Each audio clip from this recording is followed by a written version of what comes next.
Hello दोस्तों, स्वागत है आपका मेरे यूट्यूब चैनल अमन की कहानियों में। अगर आपको डरावनी कहानियाँ सुनना पसंद है तो आप इस चैनल को सब्सक्राइब ज़रूर करें। ऐसा करने से आगे आने वाली वीडियो आपके पास आसानी से पहुंच जाएगी। तो दोस्तों, अब ज़्यादा देर ना करते हुए हम सीधे चलते हैं अपनी कहानी की ओर। बात कई साल पुरानी है, जब मेरी नई नई नौकरी नागपुर में लगी थी। मैं एक सेल्समैन था और मुझे बहुत टूर करना पड़ता था। मार्च महीने के थे, दोपहर का वक्त था और तेज़ गर्मी से मेरा बुरा हाल था। बुरा हो इन इलेक्ट्रिसिटी डिपार्टमेंट वालों का, कमबख्तों ने उस दिन बिजली काट रखी थी। मेरा दिमाग बहुत ख़राब था। अचानक मेरे फ़ोन की घंटी बजी। मेरा ख़राब मन और चिड़चिड़ा हो गया। एक तो उस भारी गर्म हवाएं खिड़की से आकर हाल ख़राब किए जा रही थीं और ऊपर से ढेर सारा काम।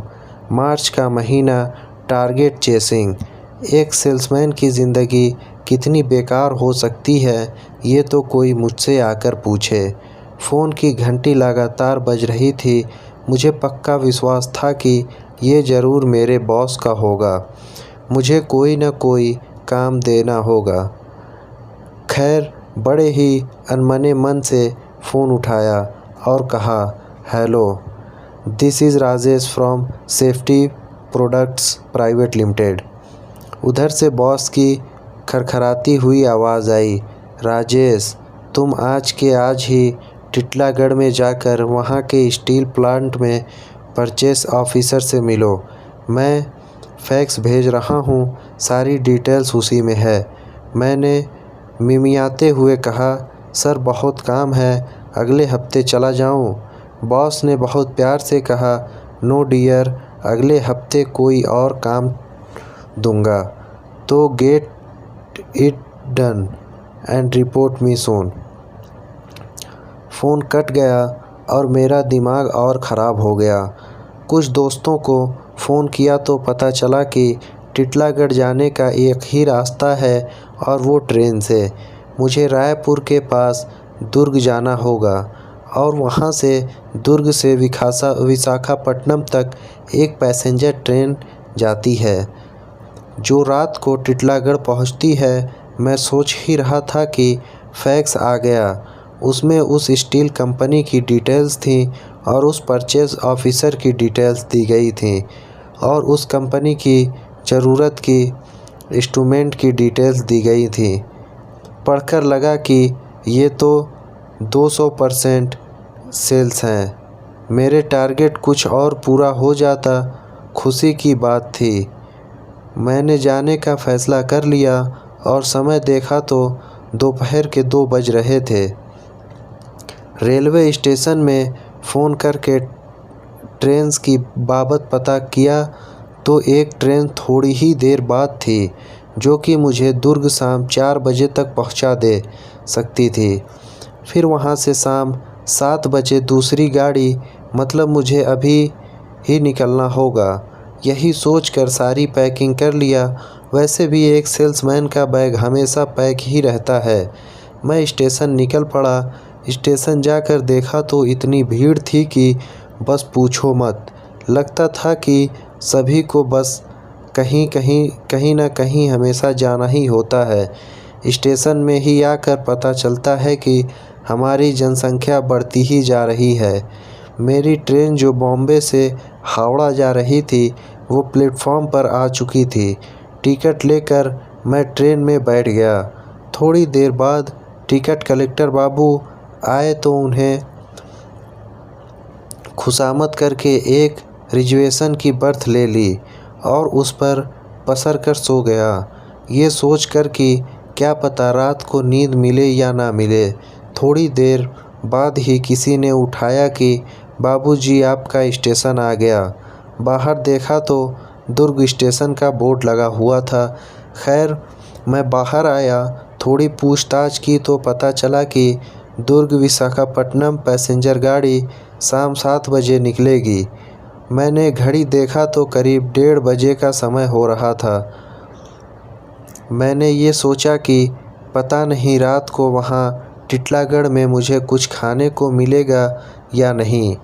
अभी ही कुछ खा पी लेता हूँ। स्टेशन के बाहर एक ढाबा था, उसी में बैठकर दाल रोटी खा ली और एक गिलास लस्सी पी ली। पेट भर गया और रात के लिए एक टिफ़िन बंधवा लिया और एक थम्स अप कोला की बोतल लेकर उसे आधा पी लिया और फिर उसमें रम मिला लिया। कोला में सोमरस मिलाकर सफ़र कर रहा एक योग्य सेल्समैन की निशानी है। ये कॉकटेल सेल्समैन के पास हमेशा ही रहती है। अब मैं अगली यात्रा के लिए तैयार था। टिटलागढ़ की टिकट लेकर प्लेटफॉर्म पर जाकर बैठा। ट्रेन को आने में समय था। सोचा एक किताब खरीद लूँ। वहाँ बुक स्टॉल में देखा तो नई वाली मनोहर कहानियाँ थीं और ब्रोम स्टोकर की ड्रैकुला थी। दोनों ले लिया। उस वक्त में ये दोनों ही किताबें बड़ी चलती थीं। ड्रैकुला मैंने पढ़ा नहीं था, यारों ने बड़ी तारीफ़ की थी, इसलिए इसे ख़रीद लिया और हम सेल्समैन के लिए मनोहर कहानियाँ बहुत बड़ा टाइम पास हुआ करती थीं उन दिनों में। खैर थोड़ी ही देर में स्टेशन की तरह इस स्टेशन पर भी लोगों का सैलाब आ गया। चारों तरफ खाने पीने के ठेले और लोगों की भीड़। फिर धीमे धीमे चलती हुई ये पैसेंजर ट्रेन आई। ट्रेन के आते ही लोग टूट पड़े। जिसको जहाँ जगह मिली वहाँ सवार हो गए। मैं भी एक डिब्बे में घुस पड़ा और एक खिड़की की सीट हथिया ली। पूरी ट्रेन लोगों, मुर्गियाँ और बकरियाँ खाने पीने की चीज़ों और अलग अलग आवाज़ों से भर गई। भारत की रेलगाड़ियाँ और उनका सफ़र कुछ ऐसा ही होता है। खैर ट्रेन शुरू हुई और हर जगह रुकती हुई अपने मुकाम पर चल पड़ी। मैंने अपनी थम्स अप की बोतल से धीरे धीरे कोला प्लस सोमरस की चुस्कियाँ लेनी शुरू की और मनोहर कहानियाँ को पढ़ने के लिए निकाला। ये भूत प्रेत कथा विशेषात था। मुझे इस तरह की कहानियाँ और फिल्में बड़ी पसंद आती हैं। कुछ कहानियाँ पढ़ने के बाद देखा तो रात हो चली थी। ट्रेन पता नहीं कहाँ रुकी थी। बहुत से मुसाफिर ऊँध रहे थे, कुछ सो ही गए थे, कुछ बातों में मशगूल थे। मैंने बड़ी घड़ी देखी तो रात के करीब 10 बज रहे थे। मैंने बैग में से अपना टिफ़िन निकाला और खाना शुरू किया। ये टिफ़िन मैंने दुर्ग में ढाबे से बंधवा लिया था। खाने के बाद फिर धीरे धीरे चुस्की लेते हुए मैंने अब ड्रैकुला किताब पढ़नी शुरू की। ये एक ज़बरदस्त नावल थी। बहुत देर तक पढ़ने के बाद मैंने देखा कि करीब रात के 2:30 बज रहे थे। मेरा स्टेशन अब आने ही वाला था। आसपास के मुसाफिरों से पूछा तो पता चला कि ट्रेन थोड़ी लेट है और करीब 3 बजे पहुंच जाएगी। मैंने अब अपना बैग बंद किया और इंतज़ार करने लगा उस स्टेशन का जहां मैं पहली बार जा रहा था और नाम से ही ये कुछ अजीब सा एहसास दे रहा था। टिटलागढ़, भला ये भी कैसा नाम हुआ। खैर अपने देश में तो ऐसे ही नाम मिलेंगे। गांव में और शहरों के करीब 3 बजे पर मेरा स्टेशन आ गया। मैं उतरा और चारों तरफ देखा। एक अजीब सा सन्नाटा था। कुछ लोग मेरे साथ उतरे और बाहर की ओर चल दिए। मैंने सोचा अब किसी होटल में जाकर रात काट लेता हूँ और सुबह स्टील प्लांट में जाकर काम पूरा कर लूँगा। स्टेशन में एक टीटी दिखा। उसने पूछा कि यहाँ कोई होटल है आसपास। उसने हंसते हुए कहा, साहब ये छोटी सी जगह है, यहाँ कौन सा होटल मिलेगा। आप तो यहीं वेटिंग रूम में रात गुजार लो और कल जहाँ जाना हो वहाँ चले जाना। मैंने सोचा वेटिंग रूम में रात गुजारने से बेहतर है कि मैं एक कोशिश कर ही लूँ होटल ढूंढने की। रात भर नींद आ जाएगी तो दूसरे दिन का काम कुछ बेहतर होगा। मैंने स्टेशन के बाहर पहुँचा, देखा तो मरघट जैसा सन्नाटा था। दिन गर्मी का मौसम अब कुछ सर्द लग रहा था। कुछ तेज़ हवा भी रह रह कर बह जाती थी। कहीं कोई नहीं दिख रहा था। उस नीम अंधेरे में एक छोटी सी लाइट का लैंप पोस्ट जो एक बीमार सी पीली रोशनी बिखेर रहा था। मैंने कुछ दूर देखने की कोशिश की तो थोड़ी दूर मुझे अचानक एक तांगे वाला नज़र आया। मैं दौड़कर उसके पास पहुंचा। वो एक बहुत पुराना तांगा था। एक मरियल सा घोड़ा बंधा हुआ था उसके साथ, जो कि हिल भी नहीं रहा था, और तांगे वाला पूरी तरह से एक कंबल में बंद होकर मूर्ति की तरह बैठा हुआ था। मुझे इस माहौल का काउंट ड्रैकुला की याद आई। उसमें भी कहानी की नायिका को लेने के लिए कुछ ऐसा ही तांगा भेजा था। एक सिहरन सी दौड़ गई मेरी रीढ़ की हड्डी में। मैंने जोर लगाकर उस तांगे वाले से पूछा, भैया अगर आसपास कोई होटल हो तो मुझे पहुंचा देंगे क्या? तांगे वाले ने अपने चेहरे से कंबल हटाया। वो एक अजीब सा चेहरा था। या चेहरा सफ़ेद सा था या उसकी दाढ़ी थी, पता नहीं, पर मैं असहज हो उठा। उसे देखकर मुझे एक अजीब से गंध आने लगी। मुझे समझ नहीं आ रहा था कि वे गंध कहाँ की है, पर वो कुछ जानी सी गंध थी। उसने एक धीमी सी आवाज़ में कहा, यहाँ कोई होटल अभी नहीं मिलेगा बाबूजी, आज तो आप वेटिंग रूम में ही आराम कर लो। कल आप यहीं तैयार हो जाना, मैं आपको स्टील प्लांट छोड़ दूँगा। मैं एकदम चकित होकर पूछा, तुम्हें कैसे मालूम कि मैं प्लांट जाऊँगा? उसने अजीब सी हंसी हंसते हुए कहा, यहाँ सब प्लांट जाने के लिए ही आते हैं बाबूजी। उसकी हंसी मुझे रात के उस वक्त उस बियावान जगह में बहुत भयानक सी लगी। मैं कहा, ठीक है, मैं यहीं रुकता हूँ। मेरी बात सुनकर उसकी आंखों में एक चमक सी उभरी। मेरे दिमाग में फिर काउंट ड्रैकुला फ्लैश कर गया। मैं पलटकर स्टेशन की तरफ चल पड़ा। मैंने अपने डरते हुए मन को समझाया, यार राजेश, ये सब यहाँ का माहौल और तेरी किताबों का असर है, शांत रह। मैं कई बरसों से सेल्समैन की हैसियत से सफ़र करता आ रहा हूँ, लेकिन उस रात का असर कुछ अलग ही लग रहा था। मैं स्टेशन के भीतर घुसते हुए पीछे पलटकर देखा तो वे तांगे वाला अब नहीं था। कमाल है, मुझे उसके जाने की कोई आवाज़ सुनाई नहीं दी, ना ही घोड़े की टप, ना ही कोई और आवाज़। पता नहीं, मैंने सोचा कि लगता है कोला और सोमरस की चुस्की कुछ ज़्यादा ही हो गई है शायद। मैंने धीरे धीरे पूरे स्टेशन पर गौर किया तो पूरा का पूरा स्टेशन ही सुनसान था। प्लेटफॉर्म के अंतिम छोर पर एक छोटे से कमरे के आगे लिखा था वेटिंग रूम। मैं उसी में घुस पड़ा। देखा तो एक छोटा सा गंदा सा कमरा था। एक पीला बल्ब जल रहा था। एक बेंच थी, उस पर एक बूढ़ा बैठा था। उसके सामने नीचे में एक बुढ़िया थी और साथ में दो जवान बच्चे थे। मुझे आया देखकर सबने मेरे तरफ देखा, फिर नीचे बैठे बुढ़िया और दोनों बच्चों ने उस बूढ़े की ओर देखा। उस बूढ़े ने उनसे धीमी आवाज़ में कुछ कहा और फिर मुझे पुकारा, आओ बाबूजी, आइए यहाँ बैठिए। मैं बहुत अच्छा सा महसूस नहीं कर रहा था। कुछ अजीब सी बात थी जो मुझे उस वक्त डिस्टर्ब कर रही थी, लेकिन क्या ये समझ नहीं आ रहा था। मैंने सोचा, बस राजेश यार, कुछ घंटों की बात है, यहाँ इस वेटिंग रूम में गुजार कर कल अपना काम ख़त्म करके वापस चलते हैं।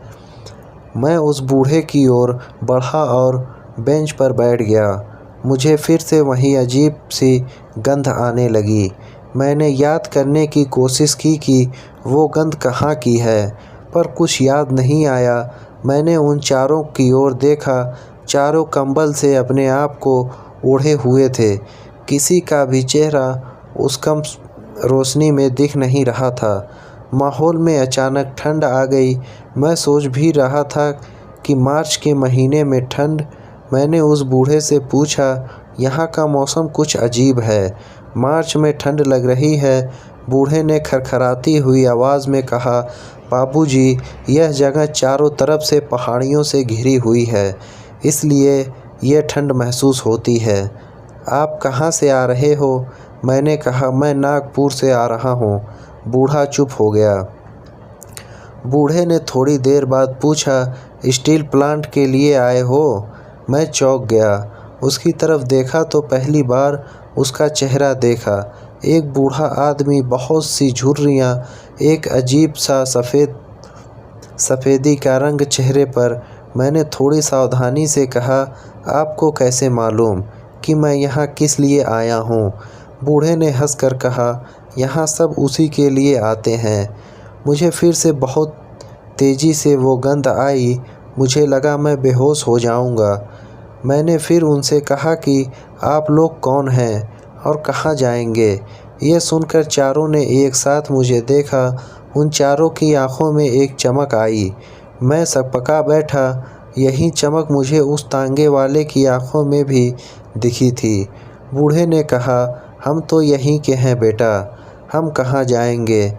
मैं असहज हो रहा था। मैंने अपने बैग से बचा हुआ कोला पी लिया। सिगरेट का एक पैकेट निकालकर बाहर आने की कोशिश की। नींद नहीं आ रही थी। फिर मैंने उस बूढ़े से पूछा, आपके पास माचिस है? ये सुनकर चारों एकदम से डर गए। बूढ़े ने तुरंत कहा, नहीं नहीं, हम माचिस नहीं रखते। मैं वेटिंग रूम के बाहर आ गया। अब कोई गंध नहीं आ रही थी। मैंने एक फ़ैसला किया कि मैं बाहर ही रुकूंगा। मैंने घड़ी देखी तो करीब 4 बजने वाले थे। मैं अपने आप को समझाया कि बस यार, कुछ देर और। मैंने बैग में टटोला तो एक पुरानी माचिस मिल गई। मैंने सिगरेट सुलगाया और पीछे मुड़कर देखा तो ढका सा खड़ा रह गया। चारों मेरे पीछे ही खड़े थे और मुझे देख रहे थे। मैं सकपकाया और फिर से सिगरेट पीने लगा। फिर मैंने मुड़कर देखा तो वे चारों वेटिंग रूम के दरवाजे पर खड़े होकर मुझे देख रहे थे। मेरी सिगरेट खत्म हो चली थी। मैं धीरे धीरे चलने लगा। फिर मैंने दूसरी सिगरेट सुलगाई और फिर देखा तो उन चारों के आँखों में एक अजीब सी चमक आ गई थी। मुझे कुछ समझ नहीं आ रहा था कि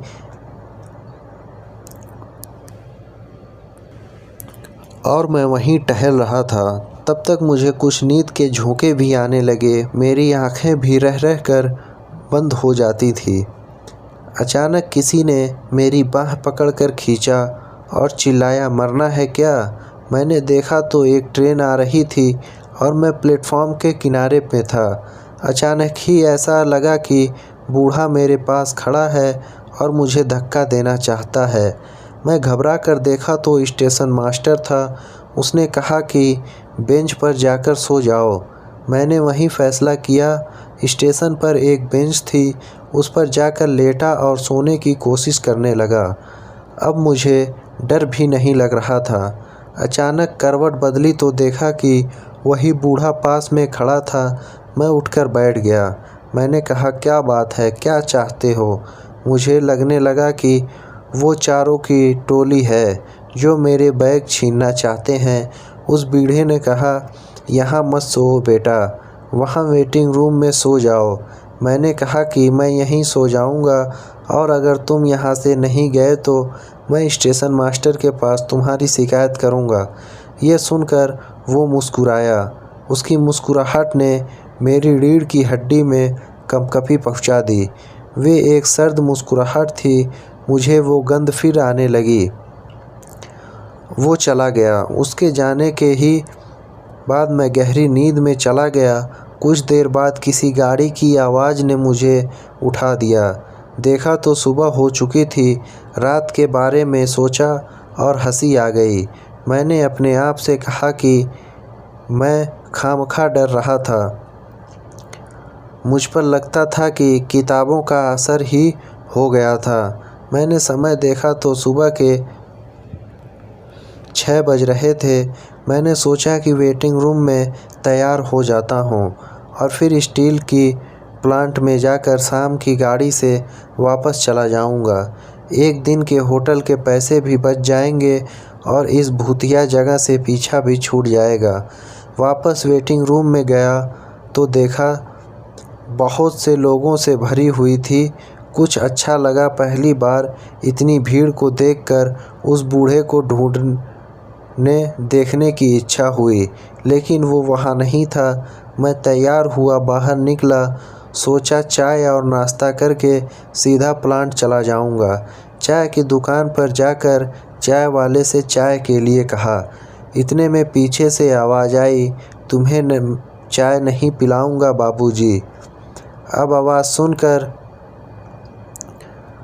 जेहन को झटका लगा। मुड़कर देखा तो वही बूढ़ा बूढ़ी और दोनों बच्चे थे। दिन की रोशनी में भी मुझे एक अजीब सा डर लगने लगा। अचानक वही तेज़ गंध फिर से आने लगी। गौर से उन सबको देखा। सबके चेहरे थोड़े थोड़े सफ़ेद से नज़र आए। सबकी आंखों में वही चमक जो तांगे वाले की आंखों में थी। उस तांगे वाले की याद आई। स्टेशन के उस पार देखा तो उसी लैंप पोस्ट के पास वो खड़ा था और मेरी ओर ही देख रहा था। मैंने फिर गौर से बूढ़े की ओर देखा। मुझे लगा कि बेचारा बहुत ही गरीब है, कुछ मदद कर देनी ही चाहिए। मैंने पूछा, कुछ पैसे चाहिए बाबा? बूढ़े ने कहा, नहीं, सिर्फ चाय पिला दो। तुम मेरे बेटे की उम्र के हो, इसलिए तुमसे ही मांग रहा हूँ। ये सुनकर मुझे दया आ गई। मैं स्वभाव से ही बड़ा दयालु था। मैंने चाय वाले से कहा, भाई इन चारों को भी चाय पिला दो। चाय वाले ने मुझे गौर से देखा और मुझसे पूछा, किन चारों को बाबूजी? मैंने पलटकर देखा तो वे चारों फिर गायब हो गए थे। मेरा दिमाग फिरने लगा। पहली बार मुझे डर लगा।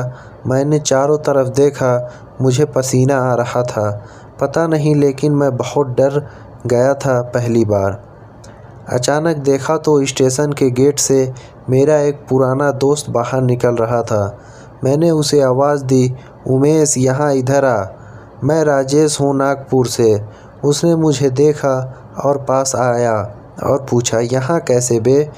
मैंने कहा, यार स्टील प्लांट में परचेस में मिलने आया हूँ। वो बोला कि मैं भी वहीं जा रहा हूँ, चल साथ मेरे। मुझे बड़ी राहत मिली। मैंने चारों ओर देखा, कोई नहीं था, ना बूथ और ना ही बूढ़े का परिवार और ना ही वो तांगे वाला। उमेश से बस बिज़नेस की दोस्ती थी और अक्सर हम एक ही कस्टमर के पास मिलते थे और अपने अपने बिज़नेस के लिए लड़ते थे। पर आज बहुत अच्छा लग रहा था। हम दोनों प्लांट गए और अपना अपना काम किए। मुझे ऑर्डर मिल गया और उमेश को भी। हमने सोचा कि रात की गाड़ी से वापस चले जाते हैं। उसे रायपुर जाना था, मैं भी वहीं से गाड़ी बदलकर नागपुर चला जाऊंगा, ऐसा मैंने सोचा। हम दोनों को ही अपने ऑर्डर मिल गए थे, इसलिए हमने सोचा कि मार्च के आखिरी बिजनेस का सेलिब्रेट कर लेते हैं। हम एक छोटे से ढाबे पर जाकर खाने पीने लग गए। तभी रात के करीब 10 बजे हो ट्रेन थी। हम 10 बजे पहुँचे स्टेशन पर और अपनी टिकट लेकर इंतज़ार करने लगे। प्लेटफॉर्म पर अचानक ही थोड़ी देर बाद मुझे वही अजीब सी गंध आने लगी। मैंने पलटकर देखा तो वही बूढ़ा अपने परिवार और उस तांगे वाले के साथ मेरे पीछे खड़ा था। मैंने चिहुक कर अपने बगल में देखा तो मेरा दोस्त बैठे बैठे ही सो रहा था। मैंने बूढ़े को देखा, वो अजीब सी हंसी हंसा और मुझसे कहने लगा कि जा रहे हो बाबूजी, हमारे साथ थोड़ी देर और समय बिता जाते। मैंने कहा, देखो तुम्हें अगर कुछ पैसे चाहिए तो बोलो, मैं दे देता हूँ, पर मेरा पीछा छोड़ो। बूढ़े ने कहा, हमें पैसे नहीं, आप चाहिए बाबूजी। आप बड़े अच्छे लगने लगे हो हमें। तुम तो हमारे बेटे की उम्र के हो कहकर बूढ़ा रोने लगा। मुझे बड़ा अजीब सा महसूस हो रहा था। मैं बूढ़े को अपने साथ बैठने को कहा, उसी बेंच पर जहां मेरे दोस्त बैठा था। एक तो उस छोटे से स्टेशन पर ठीक से रोशनी भी नहीं थी। मुझे अच्छा नहीं लग रहा था लेकिन देखा कि अब चारों ओर वो तांगे वाला सभी रोने लगे। बूढ़े ने मेरा हाथ थामा। बाप रे, कितना ठंडा हाथ था उसका। मुझे एक सिहरन सी दौड़ गई। एक तो वो अजीब सी गंध, दूसरा ये ठंडा हाथ और फिर उन सब का रोना। मेरे दिमाग में एक अजीब सी तारी छाने लगी। मेरी आँखों मुदियाने लगी थीं। अचानक ही गाड़ी की आने की आवाज़ आई। मेरा दोस्त हड़बड़ा कर उठा और मुझे बोला, अबे चल, ट्रेन आ गई। मैं भी हड़बड़ा कर उठा। ट्रेन को देखने के चक्कर में इन सब को भूल ही गया। ट्रेन आई, हम दोनों जाने लगे। मेरा दोस्त चढ़ गया ट्रेन में। मैंने चढ़ने लगा तो बूढ़े ने आवाज़ दी, बेटा जा रहे हो हमें छोड़कर? मुझे अजीब सा लगा। मैंने सोचा कुछ और फिर ज़बरदस्ती बूढ़े ने के हाथ में कुछ रुपए रखा और झुककर बूढ़े के पैर छूना चाहा। उन दोनों में हर उम्रदराज व्यक्ति के पैर छू लिया करता था। देखा तो बूढ़ा मुड़ गया था, उसके पैर उल्टी दिशा में थे। मैं सर उठाकर कहने लगा, बाबा पैर तो छूने दो। देखा तो उनका चेहरा मेरी ही तरफ था। फिर नीचे देखा तो पैर उल्टी तरफ। मुझे एक गहरा झटका लगा। मैं ज़ोर से चिल्लाया और बेहोश हो गया। थोड़ी देर बाद किसी ने मेरे चेहरे पर पानी डाला। आंखें खुली तो मेरा दोस्त उमेश था। मैं गाड़ी में लेटा था और गाड़ी चल रही थी। उमेश बोला, साले ज़्यादा पीता क्यों है जब संभलता नहीं है? मैं अटक अटक कर बोला, भूत। वो हंसने लगा, भूत? अबे इस दुनिया में भूत कहाँ होते हैं, ये सब बेकार की बातें हैं, तू सो जा। मैं फिर सो गया या बेहोश हो गया। बहुत ज़ोर ज़ोर की आवाज़ें आ रही थीं। बड़े मुश्किल से मैंने अपनी आंखें खोला। देखा तो कोई स्टेशन था। उमेश पहले ही उठ गया था। मुझे देखकर कहा, उठ जा राजेश, सुबह हो गई है। मैंने पूछा, यार कौन सा स्टेशन है? उसने कहा, रायपुर है। मैं उतर रहा हूँ, तू यहीं से दूसरी गाड़ी ले ले नागपुर के लिए। चल तुझे बिठा देता हूँ। हम दूसरे प्लेटफॉर्म पर पहुँचे। वहाँ एक गाड़ी खड़ी थी जो नागपुर जा रही थी। उमेश जाकर टिकट, अखबार और चाय ले आया। मेरी हालत कुछ ठीक नहीं थी, कल का ही असर था। उमेश ने टीटी से बात करके एक जगह दिलवा दी। मैं अपनी सीट पर बैठ गया। उमेश चला गया। मैंने चाय पी ली और अखबार खोला। तीसरे पेज पर एक खबर पर मेरी निगाह रुक गई। मेरी सांस अटक कर रही थी। उस खबर में उसे बूढ़े का परिवार का फ़ोटो उस तांगे वाले के साथ। जल्दी जल्दी खबर पढ़ी तो सन्न रह गया। वो पूरा परिवार उस तांगे वाले के साथ टिटलागढ़ के पास एक एक्सीडेंट में 2 दिन पहले ही मारे जा चुके थे। सबकी लाशें मिल गई थीं, लेकिन उसके तीसरे बेटे की लाश अब तक नहीं मिली थी। तस्वीर गौर से देखा तो उसके बेटे का भी एक फ़ोटो दिया हुआ था, जिसकी लाश अब तक नहीं मिली थी। उसका चेहरा मुझसे मिलता था। मैं सिहर कर रह गया। मैं पत्थर सा बन कर रह गया। तो क्या मैंने शापित आत्माओं के साथ टिटलागढ़ की रात काटी थी? मुझे अब सब कुछ समझ में आ रहा था। वो तेज़ गंध शमशान में जल रही लाशों की होती है, जो उस वक्त कल मुझे आ रही थी। वो सफ़ेद चेहरे लाशों के होते हैं। वो चमकीली आँखें भूतों की होती हैं। और भारत में ये कहा जाता है कि भूतों के पैरों उल्टे की तरफ होते हैं। अब सब कुछ समझ आ रहा था और मैं तेज़ी से डर के मारे काँप रहा था। ट्रेन तेज़ी से भाग रही थी और मैं काँप रहा था। मेरी हालत देखकर किसी ने पानी पिलाया। मेरी दिमागी हालत ख़राब हो गई थी। थोड़ी देर बाद एक भिखारी भीख मांगने आया अपने साथियों के साथ। मैंने यूं ही नज़र डाली तो देखा कि वही बूढ़ा अपने परिवार और तांगे वाले के साथ मुझे देख रहा। देखकर उसकी आंखें चमक रही थीं और मैं फिर बेहोश हो गया। फिर जब मेरी आँख खुली तो मैं नागपुर स्टेशन पर था। उसके बाद मैं वहाँ से ट्रेन से जल्दी उतरा और बाहर की ओर चला गया। तो दोस्तों, ये थी मेरी कहानी। ये कहानी आपको कैसी लगी अपनी राय कमेंट बॉक्स में ज़रूर दें। और अगर आपने ये चैनल अभी तक सब्सक्राइब नहीं किया है तो अभी कर लें। हम फिर मिलेंगे किसी और कहानी के साथ। तब तक आप अपना और अपने परिवार वालों का ध्यान रखें। धन्यवाद।